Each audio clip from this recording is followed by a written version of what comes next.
नमस्कार मोर आउ गोटे भिडियो रे आपण मानकु बहुत बहुत स्वागत। तो आशा करूछि आपण माने समस्ते भल थिबे, मो भी पूरा पूरी भल अछि।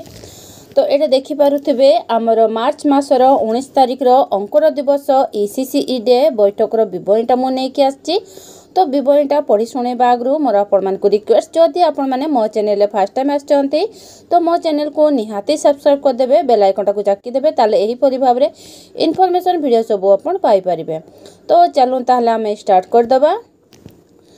अद्यता 19/3/2025 रिख दिबा 1 घटिका समय रे अंगनवाड़ी केन्द्र बड़भंडू ठारे अंकुर दिवस ईसीसीई डे पालन करागला। उक्त दिवस रे 0 ରୁ 6 वर्षर शिशुर अभिभावक, जांच कमिटी रो मेंबर, मातृ कमिटी रो मेंबर, एनएम दीदी, आशा दीदी, एसएमसी मेंबर, जीकेएस मेंबर, किशोरी बालिका, ग्राम मुखिया, सुपरभाइजर, अंगनवाड़ी कर्मी और सहकर्मी उपस्थित रही आलोचना रे अंशग्रहण करथिले। आलोच्य विषय मस्तिष्कर विकास और 1000 दिनर गुरुत्व। मानव जीवनर प्रथम 1000 दिन गर्भधारणरू 2 वर्ष पर्यंत अत्यंत गुरुत्वपूर्ण अवधि अटे, जेउथिरे शिशुर मस्तिष्कर 80% विकास होइथाय। एही समय रे शिशु शारीरिक मानसिक दृढ़ भावरे बढ़ी थाए। एही अवधि ठीक भावरे परिचर्चा करले शिशुर भविष्यत, स्वास्थ्य, शिक्षा एवं मानसिक क्षमता उपरे गुरुत्वपूर्ण प्रभाव पड़ी थाए। एही अवधि को 3 भागरे विभक्त करिबा।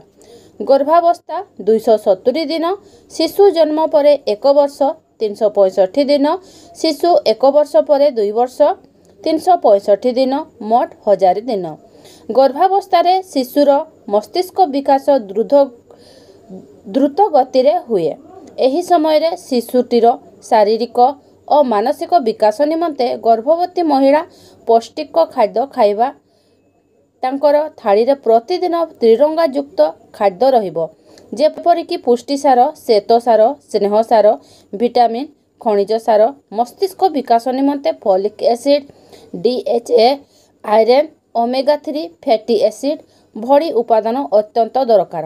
गर्भवती माँ बहुत चिंता राग करिवे नाही, एहा शिशुर मस्तिष्क उपरे कुप्रभाव पकाए। गर्भवती माँ भल संगीत, भल बही पठन करिवे, एहा द्वारा शिशुर स्मृति एवं अनुभूति शक्ति वृद्धि करे।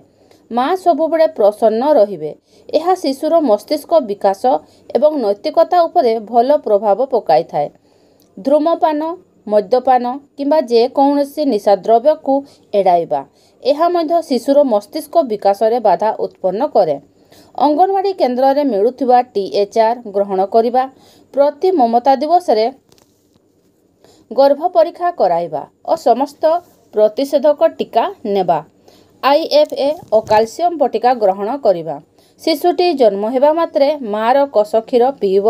एही क्षीर शिशु को संपूर्ण पौष्टिकता एवं रोग प्रतिरोधक शक्ति देइथाय। 6 मास पूर्ण हेले बाहर खाद्य आरंभ करिबा। शिशु को समस्त प्रकार पुष्टिकर खाद्य देबा। अंगनवाड़ी केन्द्र रे मिलुथबा खाद्य ग्रहण करिबा। समस्त टीका ठीक समय रे नेब। प्रति मंगलवार और शुक्रवार आयरन सिरप शिशु को देबा। प्रति 6 मासरे थरे विटामिन ए और आल्बेंडोजल सिरप देबा। प्रति मास शिशुर ओजन वृद्धि उपरे तीक्ष्ण दृष्टि देबा। एहा व्यतीत एही समय रे शिशु को निरापद परिवेश, स्नेह देबा, मनोरंजनमूलक कार्य देबा। एहा द्वारा शिशुर भविष्यत नैतिक एवं सामाजिक व्यवहार उपरे प्रभाव पकाए। माँ बापा स्नेह एवं समय देबा अत्यंत जरूरी। शिशु सहित कथा कहिबा, खेलिबा, बुलिबा, गीत गाइबा, गल्प कहिबा द्वारा शिशुर भाषा एवं बुद्धिमत्ता विकास करे। निज चारिपाख परिष्कार परिच्छन्नता रखिबा, एहा द्वारा शिशुटी अनेक रोगरू बंची पारिबो। गर्भावस्था ठारू 2 वर्ष पर्यंत 1000 दिन शिशुर गुरुत्वपूर्ण दिन। एही 1000 दिन को सठिक भावरे परिचर्चा कले शिशुटी सुस्थ, बुद्धिमान एवं दक्ष होई पारिबो। यह परिवार समस्त सदस्यों गुरु दायित्व। सभा शेष धन्यवाद अर्पण करी सभा सांग करागला।